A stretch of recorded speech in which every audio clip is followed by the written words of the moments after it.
머스탱은 내 드림카다. 꼭 타고 싶었던 차인데 나이를 먹다 보니 실용성도 안 좋고 유지비도 너무 비싸서 BMW 420D를 구매하게 됐다. 그래도 꼭 한 번은 타보고 싶어서 제주도에 왔다. 렌트카 천국 제주도는 비수기에 가면 다양한 차량을 저렴한 가격에 타볼 수 있다. 그동안 벨로스터, 스팅어, 미니쿠퍼 컨버터블, 카마로, 모델 3 등을 타보았고 이번엔 드디어 내 드림카 머스탱 컨버터블을 렌트하게 됐다. 요즘에 제주도 여행객이 크게 줄었다고 해서 렌트카 가격이 크게 떨어졌다. 거기에 비수기, 겨울이라 오픈카의 수요가 가장 적을 때라 15만원에 2박 3일 렌트할 수 있었다. 개씹쌉 가성비다. 이번에도 로그인 렌트카에 방문했다. 모델 3, 스팅어도 이곳에서 렌트했는데 벌써 세 번째 방문이다. 이곳이 진짜 가성비 렌트카 맛집이다. 접수는 키오스크를 이용해 셀프로 진행하면 된다. 올 때마다 뭔가 조금씩 개선되어 가고 있다. 박리담회식으로 운영하는 만큼 몇 가지 단점이 있긴 하다. 첫째로 차량 컨디션이 그렇게 좋지 않다. 근데 제주도 렌트카에서 차량 컨디션을 바란다는 게 큰 의미도 없긴 하다.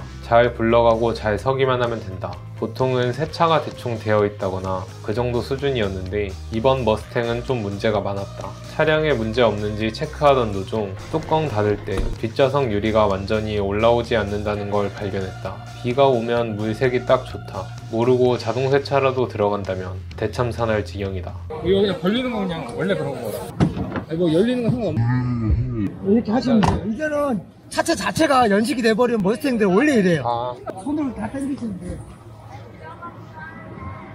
나중에 주행하다 보니 엔진 경고등까지 떴다. 고치려고 센터에도 보내봤는데 잡지를 못하고 있다고 한다. 아무리 렌트카라지만 주행거리가 6만대 정도인 차량인데 이렇게 문제가 많다는 건 중고로 구매하기 위험할 수 있다는 의미도 든다. 420D 대신 머스탱을 구매했으면 골치 아픈 일이 생겼을 수도 있겠다는 생각에 꿈을 꿈으로 남겨두어 안도감이 든다. 두 번째 단점은 블랙박스가 없다는 것이다. 원래는 달아줬던 것 같은데 이젠 블랙박스를 달려면 추가로 비용을 지불해야 한다.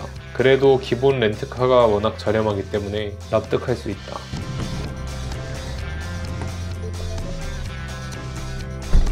연료가 없다네.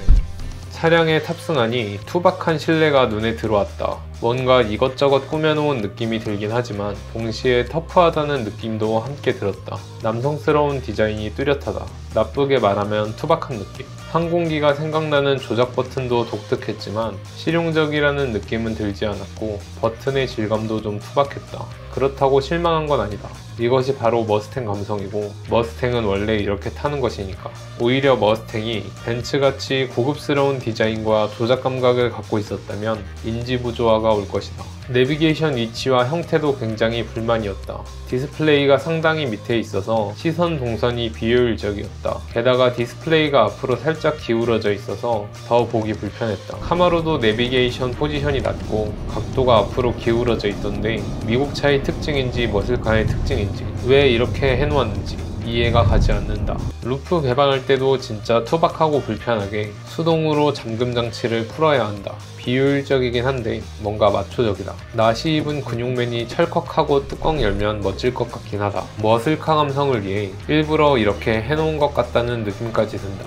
쪽팔려서 바로 뚜껑을 열지 못하고 첫 번째 장소로 이동한다. 겨울에 무슨 오픈카야 라고 할 수 있지만 남쪽이라 뚜껑 열고 다닐만 했다. 영하는 절대 아니었고 오히려 영상 8도 안팎의 겨울치고 따뜻한 온도였다. 뚜껑만 열고 유리는 올리고 타면 바람이 많이 들어오지 않아 괜찮았다. 대낮에는 창문 유리까지 다 내리고 탈만했고 해가 지고 나서는 솔직히 추워서 닫고 히터를 틀고 타야 했다. 루프 개폐하는 모습을 보면 웅장해지는 게 가장 좀 보태면 캘리포니아에 와 있는 것 같다. 뚜껑 열리는 빨간 스포츠카는 남자들의 로망이다. 지금까지 타봤던 컨버터블은 미니쿠퍼가 유일했기에 스포츠카 컨버터블을 타고 싶었고 그 중에서도 내 드림카인 머스탱 컨버터블을 제일 타보고 싶었다. 달리고 있는 말 로고는 머스탱의 디자인에 활용점정을 찍는다. 말 로고 하면 고급차의 상징이기 때문에 4에서 6천만원대인 머스탱이 잘 모르는 사람들이 보면 초고가처럼 보이는 효과를 준다. 가격 대비 비싸 보이는 말 그대로 가성비. 머스탱 시그니처인 후면 3단 방향 지시등도 너무 매력적이다. 이거 생각한 사람 진짜 상 줘야 된다. 미친 듯이었다. 이거 보려고 운전하다가 머스탱이 보이면 뒤를 따라간 적도 있다. 아이오닉을 제외하면 모두 스포츠성을 지향하는 차량을 탔기 때문에 무거운 핸들에 대한 역체가 높은 편인데 머스탱은 내가 한 번이라도 타봤던 모든 차들 중 가장 핸들이 묵직했다. 내 420D도 핸들이 꽤 무거운 편에 속한다. 하지만 머스탱은 그보다 훨씬 무거웠다. 한 손으로 핸들을 돌려 좌회전이나 유턴을 할 때 살짝 버겁다는 느낌이 들 정도다. 머슬카답다고 해야 할까. 무거운 스티어링은 호불호가 갈리겠지만 개인적으로 나는 매우 선호한다. 안정성도 좋고 좀 더 세심하게 핸들을 조절할 수 있어 운전의 재미 요소가 되기 때문이다. 2박 3일간 머스탱을 타다가 420D를 다시 타니 핸들이 너무 가볍게 휙휙 돌아가는 역체감이 느껴진다. 그 쫀쫀하던 BMW 스티어링이 10년도 초중반 연식 현기 준중형 MDPS 핸들 돌리는 듯 낭창낭창했다. 묵직한 핸들 감각만큼 주행 감각도 거칠었다. 로고의 야생마 형상을 따올만하다. 453마력 6200cc 자연흡기 V8 엔진의 카마로는 단순히 힘이 겁나 세서 잘 나간다 라는 느낌만 받았지 카마로만의 특색이 느껴지진 않았다. 하지만 머스탱은 291마력의 4기통 2300cc 엔진이지만 성능과는 별개로 차에서 주는 감성이 있었다. 말에 올라탄 것처럼 투박하면서도 빠르게 치고 나가는 차량을 묵직한 핸들로 조종하니 충분한 재미가 느껴졌다. 참고로 나는 말을 타본 적은 없다. 투박하고 거칠다고 표현해서 승차감까지 불편할 거라고 생각했겠지만 예상과는 달랐다. 장거리를 달리는데 적합한 GT카답게 승차감 자체는 컴포트했다. BMW는 노면의 요철을 넘으면 그 충격을 간결하게 전달해준다. 그래서 차체에서 충격이 와도 고급스럽다, 재밌다 라고 느낀다. 반면 머스탱은 시트도 편안했고 요철을 넘을 때도 차체는 흔들리지만 실상 운전자까지 오는 충격은 적었다. 겉바속촉, 내유괴감 같은 스타일이다.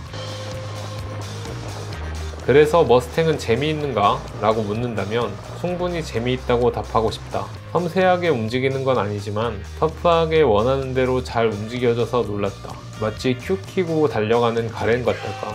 BMW의 경우 단단하면서도 일체감이 느껴져 내 마음대로 차가 잘 움직여주는 느낌이라면 머스탱은 날뛰는 야생마를 내가 잘 컨트롤하면서 가는 느낌이다. 핸들이 가벼웠다면 차가 이리저리 튀어 컨트롤이 어려웠을 수도 있겠지만 묵직한 핸들이 밸런스를 잡아준다. 내가 느끼는 자동차의 재미는 크게 두 가지로 구분할 수 있다. 핸들을 이리저리 틀 때 생기는 차량을 조종하는 재미와 속도감을 느끼며 치고 달려나가는 재미. BMW의 재미가 전자라면 머스탱은 후자의 재미를 잘 살려주고 있다. 차 자체가 굉장히 거칠고 터프한데 생각보다 내 말을 잘 듣고 편안하게 해주니 여자들이 말하는 나한테만 잘해주는 나쁜 남자한테 끌리는 감정이 이런 건가 하는 생각도 든다. 배기음은 크지 않기도 하고 주행 중엔 들리지도 않지만 배기량이 작으니 어쩔 수 없는 부분이다.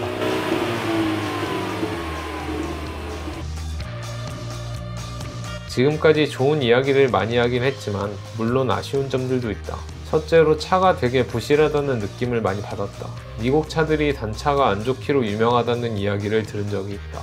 그런데 아무리 렌트카라도 6만밖에 안 탄 차가 엔진 경고등이 뜨고 뒷유리가 안 닫히는 문제는 좀 심각한 것 같다. 모든 머스탱이 이러진 않을 거다 분명. 이런 결과론적인 것 외에도 자동차 전체적인 조작감이 투박하다 보니 뭔가 속이 빈 느낌이 들었다. 언제 뭔가가 또 고장나지 않을까 하는 불안감 같은 게 자꾸 들었다.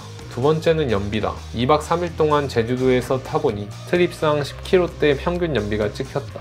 실연비를 측정하면 더 낮을 것이다. 이렇게 뻥 뚫린 곳에서도 평균 연비가 이 정도인데 서울에서 탄다고 생각하면 예전 젠쿱과 비슷한 평균 8km/L 정도가 나올 듯하다. 에코부스트인데 에코가 아니다. 이런 차는 연비 보고 타는 차가 아니라는 것도 틀린 말은 아니지만 연비가 좋아서 나쁠 건 없다. 세 번째는 사이드미러다. 작다 말만 들었는데 진짜 작긴 하더라.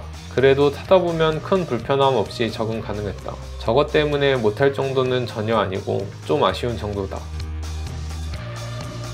예전에 카마로 샀을 때는 실망한 감정이 더 컸고 제주도에서 한번 타본 거로 만족된다. 하지만 머스탱은 내가 생각한 것만큼 예뻤고 생각한 것보다 재미있었다. 연비도 단점이라고 했지만 젠쿤만큼은 나와주는 게 기대 이상이기도 했다. 나중에라도 기회가 된다면 꼭 다시 타보고 싶은 차량이다.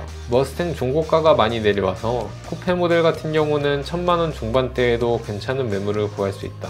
그럼에도 BMW 420D를 구매한 이유는 역시 유지비 때문이다. 정비비도 BMW는 애프터마켓 부품들이 워낙 많아서 수입차 치고 그렇게 비싸지 않고 구하기도 쉽다. 반면 머스탱은 겉벨트 세트만 네이버에 검색해도 몇 개 나오지 않는다. 보험료도 무지막지하고 무엇보다 연비 차이가 워낙 극심해서 차 가격만 비슷하지 유지비는 천지 차이다. 포르쉐 탈 수 있는 수준 정도는 돼야 머스탱 유지도 할 수 있지 않을까 싶다. 혹시나 내가 돈을 많이 벌 수 있게 된다면 한 서드카 정도로 탈 수 있으면 좋을 것 같다.